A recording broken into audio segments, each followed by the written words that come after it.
we think hard work is always the solution. Like, I just got to hustle more. And it's like, well, yeah, definitely hard work, as we all know, is a part of success, but it's not the only thing. And if you're not training your subconscious elephant, it is going to take you in a direction that you don't want to go. And we're thinking that hard work equals success when really it's the mindset stuff that leads to the actions, which lead to the result that we actually want.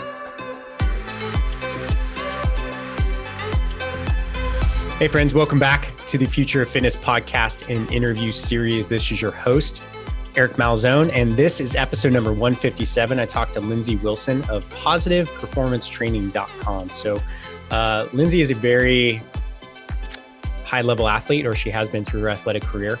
Now she is an entrepreneur turned mindset coach. And mindset's a big deal. I mean, at least it is for me. And I know in my conversations it is for a lot of people. And how do you approach your days, the way in which you see things, how your subconscious drives things. And it's not woo-woo. This is science, people. Like, this is a real deal. And what I like about Lindsey in our conversations is, I like talking to athletes. I think, it's an easy place to come and meet somebody, having that shared background. So we talked a lot about that because she does a lot of work with athletes as well. But entrepreneurs are very similar. People who are in business for themselves are very similar to athletes. There's a lot of crossover there for sure. So, not only does she talk about why mindset's important, I think we can all agree upon that, right? Hopefully, if not, call me. But how do we get in there? How do we start making change, right? How do we get into the subconscious level and start changing things? She gives a great analogy of the rider on the elephant. And if you haven't heard that one, listen to it. It makes a lot of sense.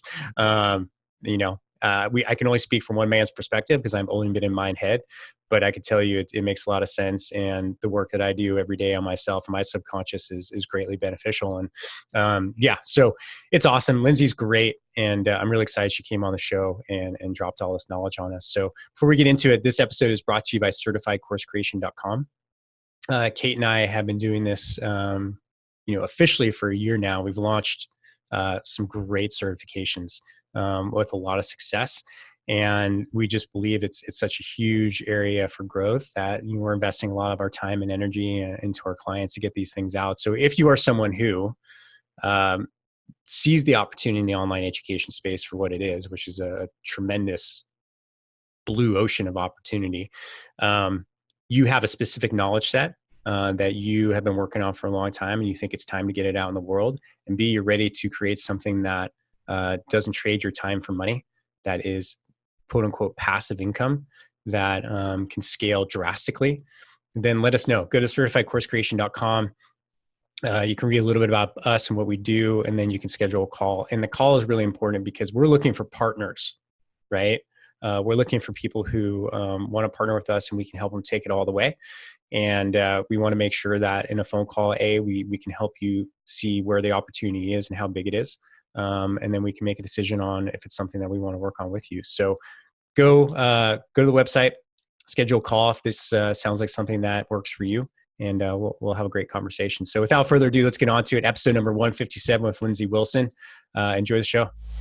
We're live. Lindsey, welcome. Thank you. Nice to talk to you finally in person. Yeah, right. Well, I guess this is what we call in person now. Yeah, it is. It is for me. I mean, not too many people travel to Northwest Montana to come. Well, I told you we might be because we're taking an RV trip, but we'll talk more about that later. Lindsey, it's great to get you. I know we've come back and forth on scheduling this. So I'm glad we made the time and stuck to it. There's a lot of different things. I always love talking to people who have had athletics as a big part of their life too, because I feel like I don't know, I resonate with that. Just, it's something that it's always been a big part of my life and a hugely defining piece too. And, you're now our mindset coach. I'll let you get into what you do now. But I would love for you to just share a little bit of your story, kind of how you got to where you are and inform our audience before we get into some really deep stuff. Sure. So my name is Lindsey Wilson, actually Lindsey Wilson Nichols. And currently I'm a wife and mom and entrepreneur, which of course is a big focus. All three of those things are a big focus in my life right now. But in my previous life, I was a collegiate and professional basketball player, and really got passionate about mindset from a pretty young age. I dealt with, at the time, seemed like really intense mental training challenges. And now I realize that they're pretty common, actually. At 16, I knew I wanted to play Division I basketball. I knew that I had the work ethic. I was getting up at 5:30 in the morning. I was running hills. Like, I look back and I was driven. And I just had it in my mind that this was going to happen. And I hit the mental wall. I started worrying a lot about what other people thought. I was a basketball player, so I was passing when I should have been shooting. I was shooting when I should have been passing, and I was thinking way too much on the court. Didn't have any confidence. It was teenage years, right? So there's the peer pressure, there's the body changing, there's like all these things. But as many of your listeners know, as an athlete, you have a pretty small window to figure the stuff out. And when it passes, it's gone. And so, of course, that time limit didn't exactly help from a pressure standpoint either. And really, I remember being very emotional and very upset because I knew my dreams were sort of slipping away. My mom, actually, who was a little bit more hands off. My dad was the one getting up with me at 5:30 in the morning, but my mom obviously saw me in pain and ended up talking to a coworker who knew a coach who was a specialist in mindset work. And this was, 20 years ago. And so that wasn't really a thing, right? I mean, it's still not really a thing, I don't think. It's starting to be. And I started working with this coach, and literally within 2 months, I was getting Division I scholarship opportunities, and my whole mindset shifted. I mean, I started working, and it was really basic things. It was like positive self-talk. I think the crux of it was really that I was in control of my mindset, which was a revolutionary shift for me. Certainly, it's just confidence work in general, positive affirmations, visualization. So, not rocket science. None of the stuff really is, in my opinion, but combining that with my hard work, and I had some talent for sure. That's a big part of it, of course. But that doesn't really mean much if you can't turn it on during performance. I went on to play Division I basketball at Iowa State University. Was an honorable mention All-American. Had a really great career there. Also had one really bad year with my team my senior year, which also taught me a lot. And then I went on to play professionally for about 8 years after that and continued to just dive into the mindset work. And I think became really passionate about it because I saw the changes in myself, but also because I looked around. And in fact, I just talked to one of my old teammates who didn't have the career she wanted. And, in our now 15-year retrospect, she can say it was all mindset. She was actually more talented than I was. But I saw a lot of my friends and teammates and, of course, opponents struggle with the mindset. And I really felt like I had an edge. So I just continued to dig deeper and deeper. I started working with a hypnotist in my 20s and became certified in hypnosis. And he sort of taught me, I always call him like my graduate level, because he taught me about Zen and mindfulness. And again, this was probably 12 years ago. That was new to me, at least. And I didn't really understand at first why it was important. Why, what does breathing, except for breathing well when you're, doing sprints, have to do with anything of anything? Can I just work harder? But, it had worked before. And so I got really into hypnosis and just mindset work in general, and just sort of nerded out on it and began teaching it, and started with a lot of collegiate athletes, and started working with a lot of the top BCS schools, to be honest, because nobody was really doing it. And just continued from there and kept building my business. And now I certify other coaches to work with clients as well. So that's that.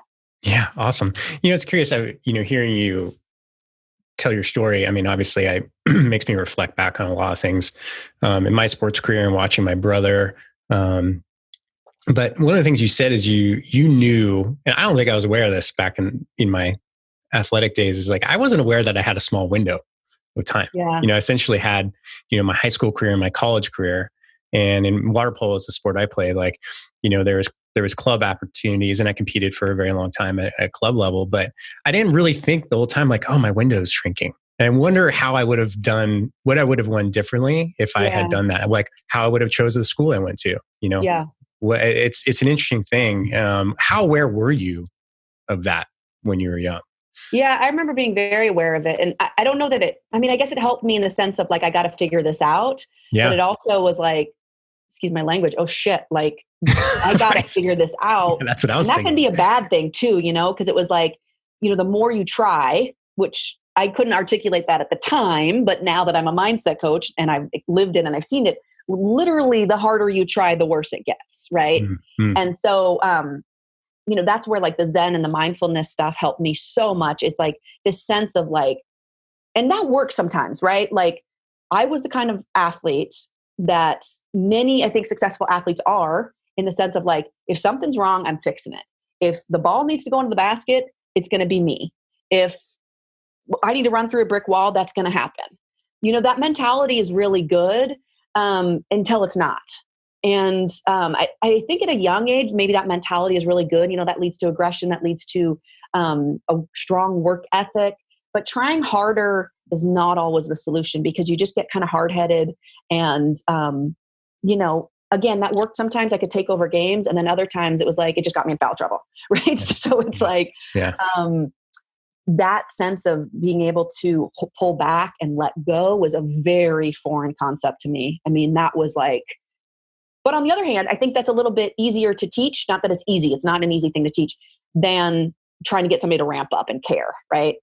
I know for a lot of coaches, you'd rather have that person that like wants to run through a brick wall than the person that doesn't want to get up off the couch. Right. Yeah. So there is that balance. And yet it didn't take me until I was a lot older, I think, to really be okay. Because there's a lot of fear that goes into letting go, right? Of like, well, the only reason I'm actually good, honestly, I'm 5'9" and I can't jump. Really, the only reason that I'm good is because I just work my ass off and I always pushed harder.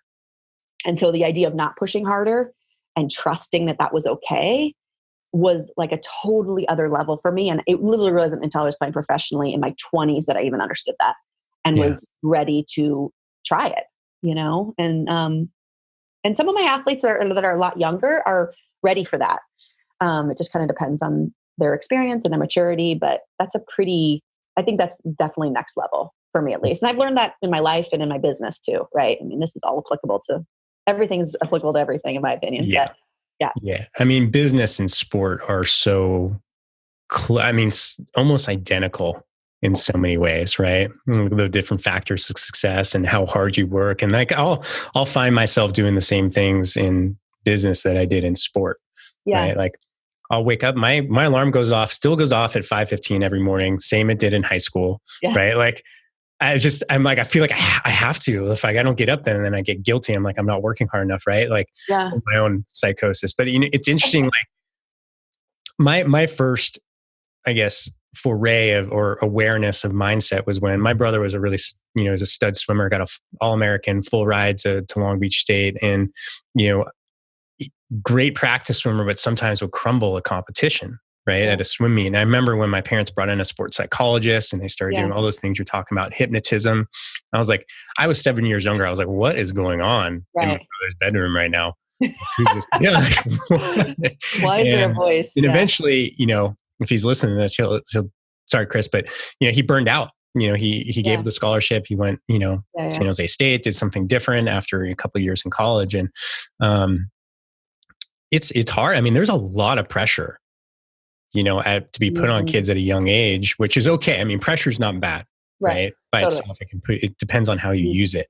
And I think that's probably what you talk about in mindset as well, but it's a lot. And I think ultimately who puts the most pressure, it's not exterior, it's ourselves. And that's something that, my business partner and mentor as well, Ken, has told me. He's like, Eric, your goals are so incredibly high that you put yourself under so much pressure on a day-to-day basis to perform. Maybe like keep the goals, but maybe just be aware. Right. And I think probably, I'm curious as we dive into like how you coach people through mindset, but what is a first step? Is it awareness? Like how do you start working people through that? Are you talking about athletes or business people or both? Well, how do they differ? Kind of the same. Yeah. No, you're right. It is. I think the one difference, and the reason I asked that is because athletes, there's such an easy way to measure your success, right? Mm-hmm. Whereas when people come with their life, it's like, I feel overstressed because of my kids and I don't know where to go with my business and I hate my job. And, there's usually like this constellation of challenges. And yet, so some of the work I think is diving into what it is. Whereas athletics, it's a little more cut and dry, which is one of the wonderful things about athletics is, especially at a young age, because it is, well, team sports, I think it's a little different. There's gray area for sure, but it is nice to have that measuring stick. And that can be a comfort as well. So I would say for athletes, a lot of times they come with like, yeah, they're struggling with competition or they have no confidence. And a lot of these things are related, right? It's not like it's only one thing. A lot of them don't know how to let go and deal with pressure. And for that, I would say some of it is awareness and reframing. So you talk about stress. I mean, you were quick to say pressure is good. And a lot of it is our impression or perception of stress and pressure. So there was like some really, and I'm not going to quote it exactly, but there was some really interesting research as to heart health. And basically what they looked at is they looked at people's perception of whether they thought stress was good or bad. And the people that thought that stress was actually good had better health, whenever they looked back later, with the same sort of baseline, exercise routine and diet and everything like that. It was really their mindset in regards to stress that actually changed their body's reaction to it, which I think is fascinating. And yet I totally believe in it, right? It's like when you're talking to an athlete and they think butterflies mean they're not ready, or they think, well, that's just my body. That's how I ramp up. It's a good thing. And that is such a small thing to think, oh, fear, my body's stress reaction is designed for this exact situation. This is my body telling me I'm ready versus this is my body telling me I'm not ready. So for your brother or whoever, and swimming is like, these individual sports where there's a ton of pressure, you're, kind of naked out there, is a great training ground for these kinds of things because there's really no other distraction. There's no teammates or coaches screwing you up. It's all you. And so when people are in that situation, if they believe, sweaty palms and increased heart rate and butterflies in their stomach, if they believe, oh, that's my body, this is what my body's supposed to do, this is how I perform at my best. Imagine going in with that mindset versus like, oh shit, the butterflies are here. No one else is feeling Michael Phelps never feels butterflies. Like it's all BS, right? I mean, that is so not true. And yet we are taught that pressure and stress and fear are really bad things. And when you change that perspective, then that, of course, that's applicable to life too. Like if I'm in my business and I'm thinking, oh, it's going to be uncomfortable for me to raise my rates, or I have to do this really scary thing on Facebook Live, or I have to be interviewed, or I have to speak in front of all these people. If I think that being nervous about that is a sign that I'm not ready for that versus, well, that's what I'm supposed to do to grow. And I've had those experiences before and I've overcame them. And it also motivates me to get my PowerPoint together and, practice ahead of time. And I, and this mindset of like, I rise up to the challenge versus that challenge is bigger than me. And so those perception things are crucial. And when I certify my coaches in our mindset coach certification, that first month is all about them. We do something that scares us and we talk about our reaction to it. We get out of our comfort zone. We give something up that we want, and we start working on that discipline and reminding ourselves, because all these people are former athletes for the most part.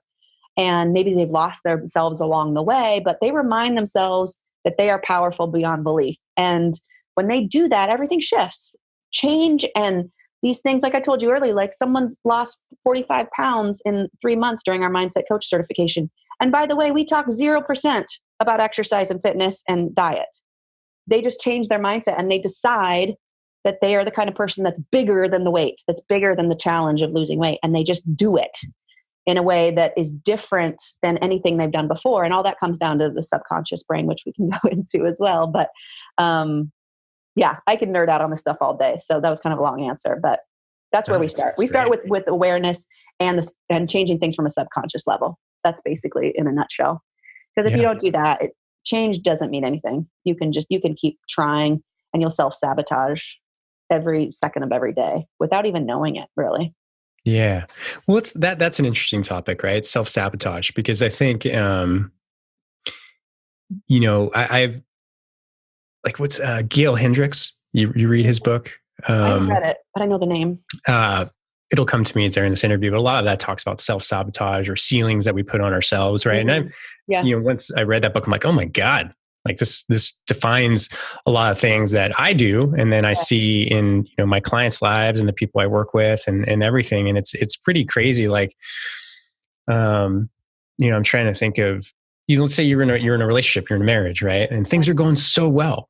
You're super happy. You're like, God, this is the happiest. Like someone in the relationship or both will find some way to screw that up subconsciously, right? Because maybe they think, well, I don't deserve a super happy marriage. Yeah. Right. And that happens a lot. And people just aren't aware of it, how we self-sabotage things when things like, if you're feeling like things are going too well, something's going to happen. It's just you're making that shit happen because that's what you're looking for. Right. So let's dive into that. Self-sabotage is a meaty topic. Oh yeah. So there's a couple of things that, I'm just going to write this down before I forget. So there's a couple of things. One is, what is the name? There's this analogy called the elephant and the rider. I don't know if you've ever heard that, right? And it's basically, the idea is our conscious brain is riding on top of this elephant, and the elephant is the subconscious. And we think we're in control, right? We say, of course, I want to make more money. I want to have a perfect spouse. I want to have a great job. I want to be happy. And then we don't do the inner work to change our self-belief and our inner thoughts and our inner self-worth, like you said. And we believe, let's take money mindset. We believe, and this is a big thing that I've worked on because I didn't grow up with money. And so it's like, when I started diving into it, I realized I had ideas of like, you can't possibly help people and make money. That's a big belief a lot of people have. I believe, and then this wasn't necessarily a conscious thought, but like, rich people can be kind of assholes, right? A lot of people think that, right? Yeah. Yeah. And whether they say it out loud, we all have these money mindset things that we grew up with. And so that's what the elephant believes. And we think, well, of course I want to maximize my income. Of course I want to make as much money and have as much life freedom as possible. And yet when we are not working on training our elephant, the elephant is going towards poor land. And we're working hard. We're getting clients. We're at our computer all day. We're doing our marketing. We're doing everything. And yet we have not trained our elephant to believe we are worthy of money, that you can make money and have a great impact in the world, that rich people do wonderful things. When I'm a rich person, I'm going to do wonderful things with my money that's great for the world. And we haven't worked on that. So the elephant's going one direction. We're trying to go the other, and we wonder why shit's so hard. And we think hard work is always the solution. Like, I just got to hustle more. And it's like, well, yeah, definitely hard work, as we all know, is a part of success, but it's not the only thing. And if you're not training your subconscious elephant, it is going to take you in a direction that you don't want to go. Then you lay on top of that other thoughts like, see, things are really hard for me. It's just easier for other people are smarter. And so then we reinforce that with other negative thoughts that don't ever change the elephant. And again, we're self-sabotaging, and we're thinking that hard work equals success when really it's the mindset stuff that leads to the actions, which lead to the result that we actually want. And so stepping back and taking that time. The other thing you mentioned was self-sabotage. So one of the things that we talk about a lot in my Mindset Coach Academy is the reticular activating system. So part of self-sabotage is recognizing that we only see what we want to see. So for example, if any of your listeners have ever decided on buying a new car, for us, when we decided to have kids, or when we had one kid and we were going to have another and another, we decided we were going to get a minivan, right? Never paid attention to minivans. I thought minivans were corny. Now you could not tear that thing away from me with the automatic doors. But anyway, so we decided we're going to get a minivan.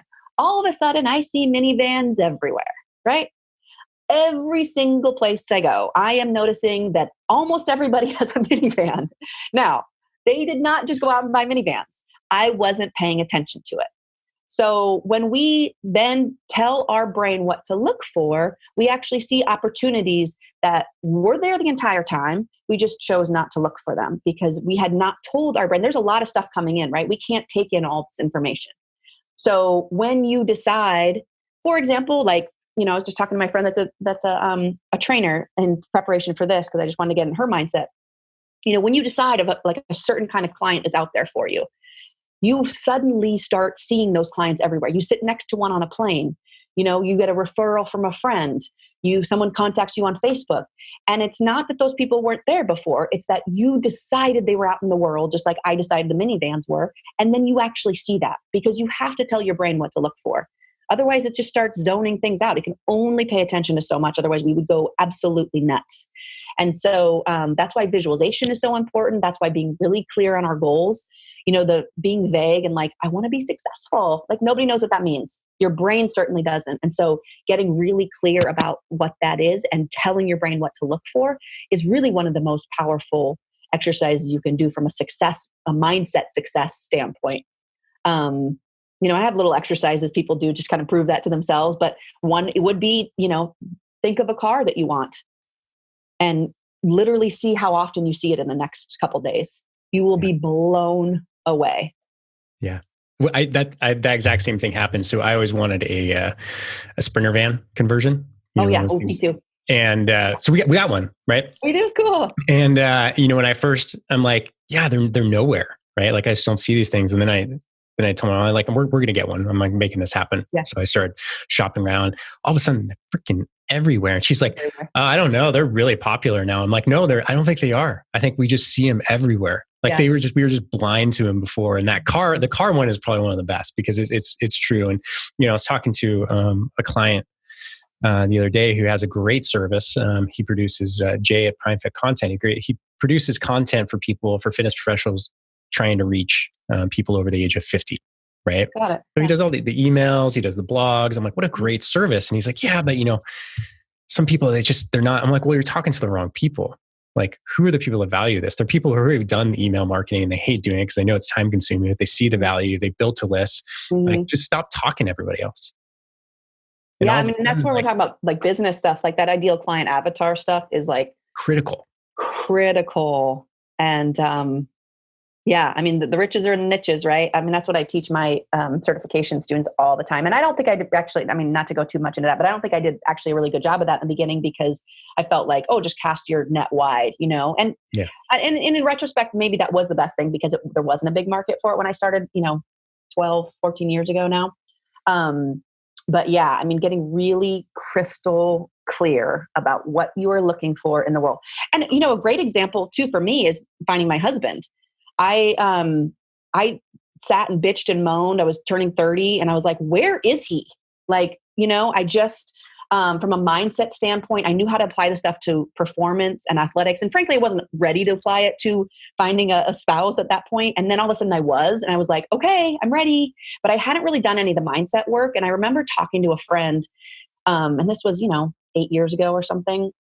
And I remember telling her, like, well, if you really want to find the right person, you need to be very clear, to give my own advice, right? You need to be very clear about who you're looking for, and you need to go out and do it, right? And so I was like, you need to get on like Match.com. And back then that was kind of like, it wasn't weird, but it wasn't like everybody was doing it. Right.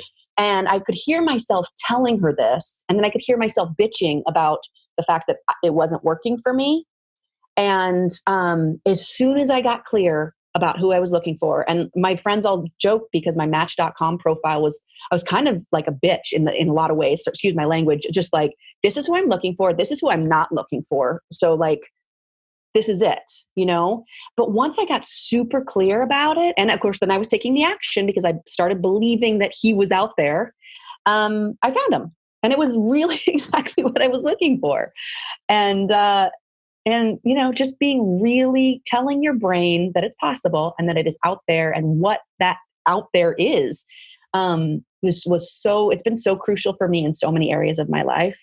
And when, people in my certification learn it, it's really pretty cool. Yeah. Yeah. That's awesome. Great messaging too. And okay. So subconscious, right? We can recognize and we can talk about changes that need to happen at a subconscious level. But I think the big question, what probably most people are listening, okay, great. How do I access my subconscious? How do I start changing my subconscious? Right. That's something that's the trick, right? Because it's not, you can't just read a book and be like, okay, subconscious, go do your thing. Right. It doesn't work like that. And I played around with many things. I had Angela Anderson on, the show many, many episodes ago, and we did some subconscious work, and I think it worked, right? I don't know. It's hard to measure. That's the other thing is it's hard to measure. So how do you get people to access the subconscious? How do you prime the subconscious? I mean, I think I've talked on this show before. I have a very strict morning routine where, I always take a cold shower. I follow with some Wim Hof breathing, listen to my goals, because I feel like that is actually breaking in a little bit, right? Yeah. If not a lot. Yeah. But you got to stay with it, right? So what are some of the, I guess, lack of a better term, strategy or tactics you have for people to get in there and start changing things? So I think the most important thing is, again, being really clear about your goals. Mm-hmm. I have a 5-step process. I call it the Braver. And I attach that to my morning routine I call it my daily mindset beast, where I sit down and it's like 5 to 10 minutes. Sometimes I journal, but I certainly do what I call the Braver. And that's, it's breathing. I have like a reset word. I do affirmations, visualization, and releasing. So on your breath, you're releasing all the thoughts, worries, stress, essentially. But even going sort of simpler than that, I would say breathing and visualization. I mean, you have to attach them to the affirmation or the goal that resonates with you. So you have to take time to do that, right? And, a lot of that is, I always say, like, every time I fly coach, I think, God, it'd be really nice to fly first class or have my own plane, right? And yet when I think about like my values and the way that I would spend my money, even if I had the money for that, that's not where it would go, right? And so like visualizing that is, one, it's not realistic, I don't think, and it's not in line with my goal. So visualizing myself with my own plane is not a good use of my time, right? Because I don't care about it really. That's more of a fantasy, right? Right. But visualizing how much money I want to make, and my life balance and my freedom and being a good mom and all those things. Affirmations are designed to evoke a picture and allow you to visualize that thing happening as if it's happening now. So a couple of things about the subconscious that I think are important. One, we think that just repeating things over and over and over again, the subconscious is listening. It's not. And a good example is, if I say, Eric, you're great at math, and you believe that you suck at math, it doesn't matter if I tell you that till you are blue in the face, because what the subconscious does is it wants to be right. So it'll say, Eric's subconscious will say, yeah, Lindsey, okay, I hear you. You're a great teacher. You're a great mentor. I hear what you're saying, but I remember that one math test where I failed. And even if you had other math tests that you didn't fail, you will remember that one, because the subconscious wants to be right. We are talking about a 2-ton elephant, and it wants to be right, and it's going to be right. So it'll find all the evidence that it takes to be right. So it doesn't understand language very well. Affirmations, positive self-talk, it all matters, but it has to be repetitive and it has to be over a long time. And you have to attach it then to visuals, because the subconscious understands emotions, stories, and visuals, images. So that's the reason that, and it can't tell the difference between real and imaginary. So when you go to a scary movie, we feel like we're in the house with the axe murderer, and we feel that fear, which is why some of us, not me, like scary movies, because we feel like we're experiencing that without actually having to. And that's the subconscious brain. So that's why we tell our kids bedtime stories that have lessons in them, instead of saying, be nice to your sister. We'll tell a story or read a book that talks about a big sister that's great to her younger sister. And so we understand that, and we don't reject that as quickly as someone just saying, do this, right? And be this. Because the subconscious really wants to protect its own self-image, and it's really good, right? So we're not a different person every day. So there's positives to this as well. So understanding how the subconscious works is really, really important. And so when we understand visuals, we believe that thing that we're seeing is happening right now. So if I see myself writing myself a check for a certain amount, and I put myself there and I put the emotions there, that is going to be far stronger than me saying, well, honey, I want to make $1 million. That means nothing to your subconscious. Zero. because then I go into my money mindset of like, well, rich people are assholes, right? So it's like, that doesn't fit. And so really understanding how your subconscious works and then prioritizing taking that time. And I would say, again, it's affirmations, visualization, breathing allows us to connect with our subconscious, but really it's the deep work of visualization that makes the biggest imprint. And it's not, and then of course having a practice, right? It's not a one-time thing. You don't just get to, this stuff isn't, if it was easy, everybody would do it, right? It's not like a one-time thing. You just tell your elephant to go find money. It's like a constant thing, because you're going to get evidence in your life, especially early on, that doesn't match up with that, right? Because it's not you don't just flip a switch. And so you're going to get evidence. And so you have to process that evidence and still maintain that this thing that you want, this amount of money or this relationship, is possible despite reality. And that's really the crux of it, right? Is like, it doesn't happen overnight. So how do you hold on to, I remember when I was trying to be an All-American, like I was going to get redshirted my freshman year. How do I hold on to that belief when I'm on the bench? That is not an easy thing to do. And yet, if I just keep convincing myself that I'm a bench warmer, I will never get there. And a lot of people really give up on that. That's, that's kind of human nature, to protect ourselves. Say, well, I didn't want that anyway. Yeah. So it's there's so many places that my mind goes on this. And I think number one, you mentioned goals, like being very, very clear in your goals. And I think everybody thinks they know they have goals, but I'm going to take a wild guess and say that like 95% of the people on the planet have no idea what they actually want out of life. Mm-hmm. Like that's, I mean, I have no statistical basis for that. I'm just thinking about people I know, people I talk to, like really like, maybe they have some superficial goals that are handed down to them. Well, I want a home and, 2.3 kids and, I want to travel when I retire. Well, yeah, no shit. Everybody wants that. Right. But no, what are your goals? Like, what specifically do you really want? And are you writing them down? Are you going over them? Are you looking at them constantly? Like my goals are constantly changing, but it's different. Like I just had a goal of like, in 10 years, I want to have my culinary degree because I want that. I don't want to be a chef. I just really love cooking. Yeah. And that's what I want. And that's like a unique goal to me. I'm like, whoa, how cool is that? I'll be able to like, I'll know chefs. I'll be able to do things in the kitchen and serve food for people. I'm like, that's a really cool goal to me. Right. And there's an emotional attachment to that for some reason. I don't know why. Yeah. But most people have no idea. They just have these goals. Well, I want to be at, 10K a month. Mm-hmm. Right. Well, what does that get you? Yeah. Why 10K? Right. How much money is enough? Mm-hmm. That's a big thing too, is like, I look at these people and the first class thing is really funny in flights, right? Because I used to be like, I want to fly first class. And then I came to think like, this doesn't align with my values at all. I walk by the people in first class now, and not to sound like a dick, sucker. But yeah, I'm like, what are you paying for? Like there's a million things. Like the difference between my ticket and your ticket, you know what I would do with that? Totally. I mean, I will do it if it's an upgrade or I'm going to Japan. Yeah, I'm going to Japan, right? Like right. Congratulations, you just took a 2-hour flight and you did first class. Like that. That's the other thing, is people really don't know their values either. And values dictate goals. And there's a whole lot of self-exploration that people are not. That's why I think a field like yours is fascinating, because it's wide open. Like wide open.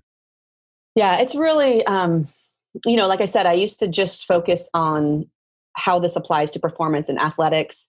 Then I started working more with coaches and saying, okay, the first life you change is your own, because I really started realizing that, one, for myself, the better I got at being a mindset coach was because I was working on my own mindset. Like I was my guinea pig. I was growing in that aspect, and I continue to grow. This is not a destination by any means. But the more I dive into these things and practice them on my own, the better coach I am. And so the same goes for my clients that want to influence other people.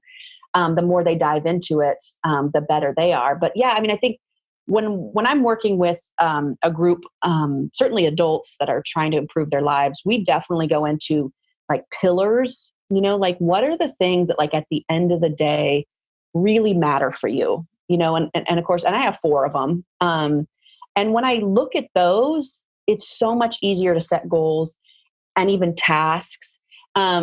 Because really when you're talking about our thoughts about ourselves, our thoughts lead to emotions. And our emotions then are the things that cause action, which cause results. And if we don't dive into our innermost thoughts and our innermost emotions, we can try to make changes from the outside. We can try to lose weight. We can try to be healthier. But if that doesn't, and hypnosis, this is why it works for smoking cessation, to be honest. I never really I was trained in that, but I never really got into it. But, a lot of it is like, why do you want to quit smoking? Is it because everybody tells you that you should? Or is it because you don't want to get cancer someday and have your kid watch you on a ventilator? When you're really talking about emotions, that is what causes us to take action. There is nothing else that causes us to take action. Right. And so diving into that, it actually makes things so much easier. Doesn't mean it's easy. It doesn't mean it's not hard work, but it makes things easier because we're not fighting against ourselves. We're not trying to pull this elephant over to this place that the elephant doesn't want to go because no one's told him how great it is over there. And he doesn't see the picture. She doesn't see the picture. So getting that really in line can be really helpful, and there's people that start my training or think they want to do it. And it's like, they don't actually want to start their own business, which is totally fine. They don't want to hustle. They don't want the uncertainty. That is not in line with who they are and what they want in their life. And that's okay. I mean, everybody thinks that we all that own our businesses sit here behind our laptop and drink margaritas, right? And it's like, because we can work from anywhere. And like, that is not it. Yeah. And so, there's ups and downs, and there are days when you think this was like the absolute wrong path. And so your why, getting really clear about that is huge, because that's your motivation. That's your fuel that keeps you going when things are hard. If you don't have that, you'll quit. You'll self-sabotage. You'll think everybody else it's easier for them. They're smarter. They have business experience, instead of saying, you know what? I don't have any business experience, but I'm going to figure it out because this is what I want. And this is why. So I think your why thing is really, really critical. Actually, that's one of our first steps when I have my clients decide if they want to be a mindset coach. Yeah. Well, I mean, I remember when I read The Power of Now, and then I'm like, oh, wow, we're all crazy. Yeah. That was the first realization. Like, we're all crazy. Okay, cool. Yeah. And like, as soon as you come to that realization, it's like, everybody has the same shit going on in their head. Like, it doesn't matter what Instagram says or what their content looks like. And that's something that kind of bothers me about the coaching and consulting businesses. Everyone puts out this thing like they all got their shit together, right? And the authenticity, I think nowadays it's starting to break through. Like, well, no, be authentic with your people. Let them know, like you're talking about, like, I'm going through the same journey. I just may be 1 or 2 steps ahead of you. Totally. Right? I'm reading 1 chapter ahead, but I can help you because I just did it. And, and sharing that story is really critical. And I'm like, I talk to people, right? And I'll see people in their website, and they'll be like, looks like they're killing it. And then, I get them on a one-on-one call, and they're like, yeah, I don't know what I'm doing. Like I'm getting crushed right now. Like, I spent all this money on my website, nothing's converting. Like, and you get, well, why are you, like, go share that story. Like, I guarantee you'll attract people, because that people want to be part of something that they understand. And that's a big part of it. I'm really curious, Lindsey, what are your 4 pillars? Can you share those? Yeah. So I have be a good wife and mommy, which of course is important to me. I have financial freedom. I have, how do I word it? I usually have it up here. I don't know where I put it. I must have taken a picture of it. I have like help people, like I want to influence and help people. That's a big part of who I am. And then really take care of myself.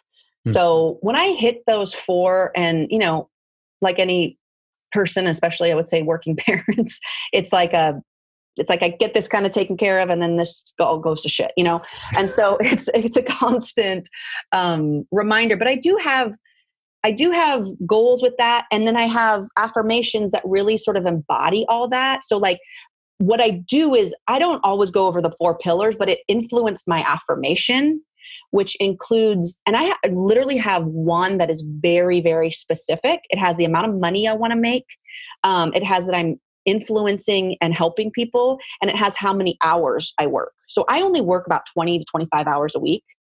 And for me, that like allows me to then cook dinner for my kids and pick them up from daycare and be home and be present. And then I have little tasks under that. Like I turn my phone off at night or try to, or at least put it on do not disturb. So it's not dinging all the time. And, you know, as far as taking care of myself, like I just took a trips with my girlfriends and that hadn't happened in, you know, 5 years or something. So like little things like that are like, maybe not necessarily a one-time thing, but smaller things that I can do that then support that affirmation. But that affirmation is the thing that I do in my daily beast. And then I see it happening. And then, you know, I have specific things that I see all the time. Like I see the amount of money that I write myself. But then my imagination also comes up with new things. Like, what does it actually mean to take care of my body and my mind? You know, like, and that may change depending on where I am and what I'm doing and that kind of thing. But I let my subconscious really try to figure that out. And so again, it kind of works backwards of like, I have my affirmation that is, it basically includes, without necessarily saying all of it, all the things, all the pillars that are important to me. And so that's how I organize it. And that's how I teach it to my clients. But then it's that daily practice, right? I mean, I can't just do that work and then expect for it to happen in my life, because again, I'm going to have evidence. I'm going to have things working against me, including myself, right? Like we constantly, and I think this is where I've grown a lot as an entrepreneur, is like getting really disciplined about my time and my priorities, because not everything is important. It feels like it. And it feels like, well, if I just sit in front of my computer for enough hours every day, good things are going to happen. And that is complete bullshit. Not to mention the fact that I don't want to do that because I want time with my kids. And so getting really clear and prioritizing, and of course for me, delegating has been really helpful. But I can't do that if I'm not in the right mindset, because I can't sort through everything. And so I have to get out of that, like, just work, just sit in front of your computer and work, because that doesn't really work. I've tried that and you don't really make that much progress. Yeah. That's an interesting thing too, is, you know, one of my goals, or, you know, one of the things I strive for and I listen to on a daily basis, because my goals are all recorded in my own voice as if they're now. Nice. Because you're doing all this stuff. Mm-hmm. And, you know, one of them is I work 30 hours a week, no more. Yeah. That's it. You know why? Because what's the fucking point? You're doing it wrong if you need more time than that. Yeah. Like, and I can look, I just, even in our conversation now, I added 3 more things to my to-do list. Like I could create a to-do list like a pro, right? Mm-hmm. I could think of a million things I want to accomplish on a day, but ultimately, like when I do it, I just go and I star the things that I think are important. I try to limit it to 3 per day. Right. And I get those done. You know what? The thing is, you can usually get it done before 9 a.m. Mm-hmm. But then we're like, well, I'm not busy enough. I should be doing something else. Mm-hmm. No, just let that marinate. Yeah. Right. So and God forbid I get stuck on email. I mean, email is the worst. Like it's the worst. Yeah. Like I'm a full on email addict. I don't know why it just happens, but I think a lot of people are. There's a question I want to get back to on all this stuff. So do you use vision boards? Is that something that you... Yeah, mine is, it just fell down. I had it tacked it to the wall. That sticky tape doesn't like works for like a little while and then it falls. Yeah. But yes, I do. And I like them. I don't, I like my affirmations better and my visualization because I think it's deeper, but I think, how do you do the visualization? You just kind of think of the thing? So I use a really good planner, you know, so I kind of have everything in one place. And then I do my pillars, and then I do my affirmation. I mean, you can have more than one affirmation, but I just kind of include everything in like this one statement. Yeah. And then I do the braver. So I breathe and release 5 times. And actually I think I have a link that I'm trying to think, well, the braver is a paid thing, but, I'm trying to think. I have an article I can give you for the show notes that walk through how to do it. Mm-hmm. And I also have the Daily Beast that I teach. I have a worksheet for that as well that I can give you. So I do that, and I do my affirmations, and then I visualize. And I actually use a reset word as well. Mine is be present. Well, it's a phrase. Mine is be present. So you can think of it as a mantra. The reason that we call it a reset word is it was originally part of our mistake ritual with our with our athletes. So like if you make a mistake, what do you do in that moment, right? Everybody wants to know what the magic thing is. And so giving them something to do in that moment as an anchor is kind of part of our whole foundational work. But it's just as applicable in life to just have that moment that you can go back to with a mantra, or we call it a reset word, and a breath throughout the day. And practicing that in that braver and in that larger mindset work in the morning is really, really helpful. And, you know, I'm like anybody, right? Like I start my day and my brain tells me that I should be checking my email or getting on Facebook or whatever feels busy because it's easier than doing the mindset work. And sometimes I listen. Like I didn't do it this morning because I was rushed and, you know, we had it early and I had to get the kids ready. And yet when we get off this and before I open my computer and start working, I need to do that because then the work is more aligned with what I say I want.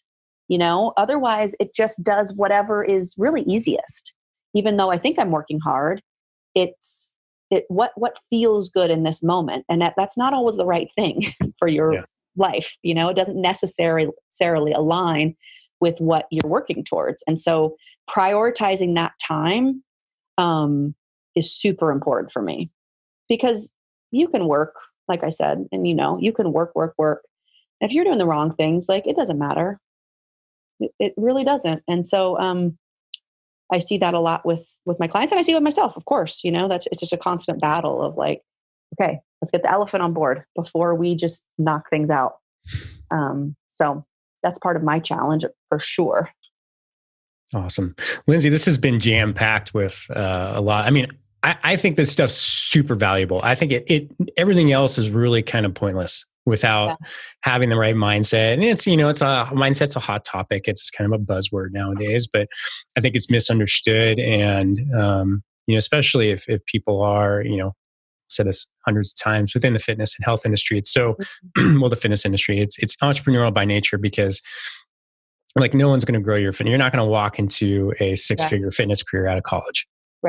Right. You got to make it happen. Yeah. And you got to have the right mindset. You have to come at it every day with intention. And I think that's the biggest thing is, you know, are you come at your day with intention and focus and making the needle move? And all of that comes with some deep work that needs to get done on yourself. And if you're a business coach, if you're a consultant, if you're a fitness consultant, whatever it is, if you're helping people grow, and what I love about if you're not starting with you, then what the fuck are you doing?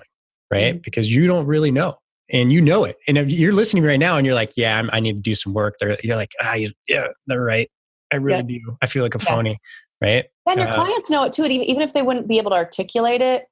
I was telling you earlier, like I remember so specifically, and this is like, is ingrained in my brain and something I think about. It's like extreme example, but I remember when I was playing professionally overseas and there was a team doctor that told me I needed to lose weight.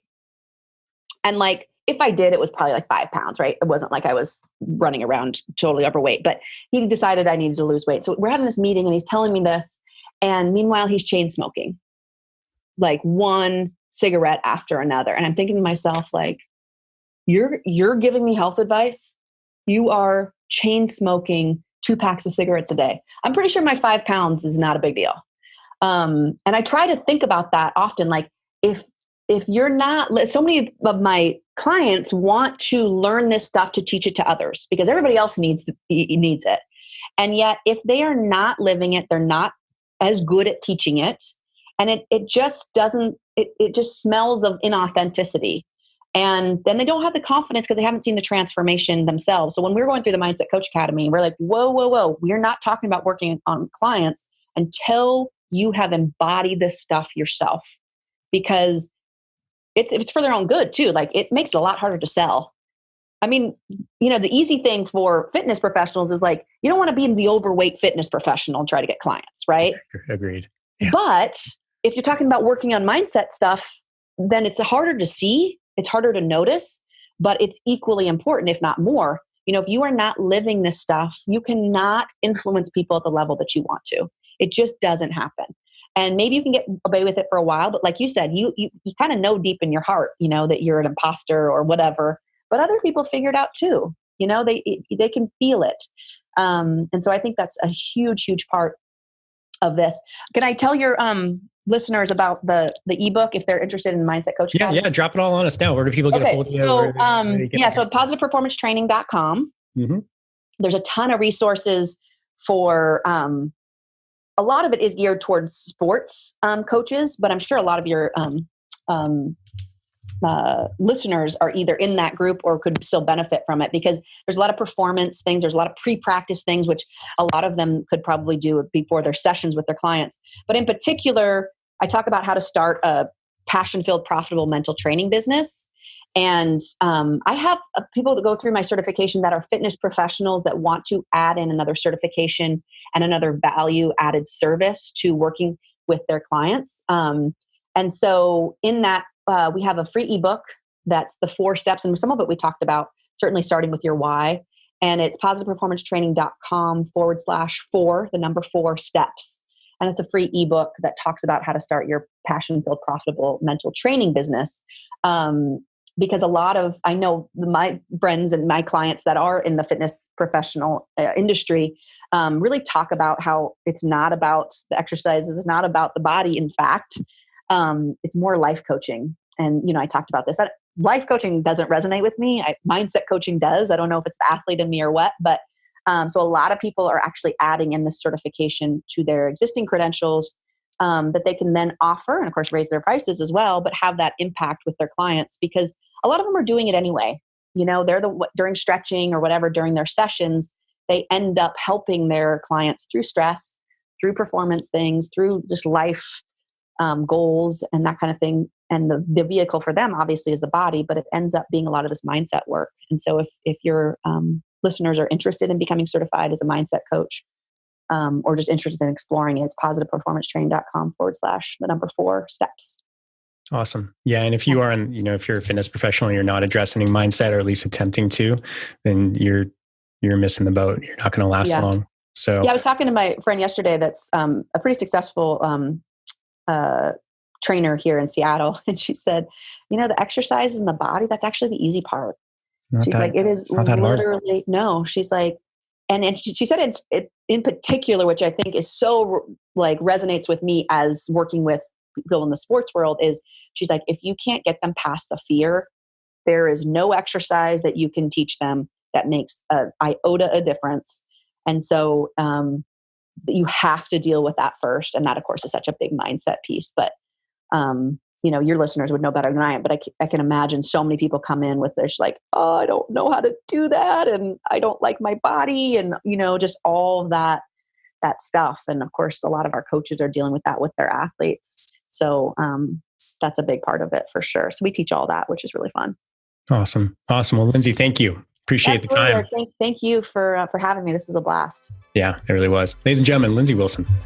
Hey, fitness fans, don't leave yet. It's your host, Eric Malzone, and I have a quick favor to ask. Actually, 3 favors. So, number 1, if you're a fan of our show, I asked you to do something that takes under 3 minutes. Go to iTunes, please, and subscribe to our show. Please, please, please. It means so much to us. It's so important. And then give us a favorable review. We would really, really appreciate it. And I can't tell you how much it means and helps us out. So I know it takes 2 minutes of your day, and it means a lot to us. So please do that. Number 2, go to our YouTube channel, our Fitness Marketing Alliance, and please subscribe to our YouTube channel there. Number 3, if you like this episode or any of the episodes that we've released, share it on social. That's huge. That's a big deal for us. And we put a lot of work into these episodes, trying to give you great, actionable content for the fitness industry. So that would mean a lot. And that's it. So we have some big plans coming up for this show. I'll be talking about that in the next couple episodes. But thank you so much for listening. It means so much. And if you have any questions, please reach out to me. I love to hear from everybody. Eric, ERIC, at fitnessmarketingalliance.com.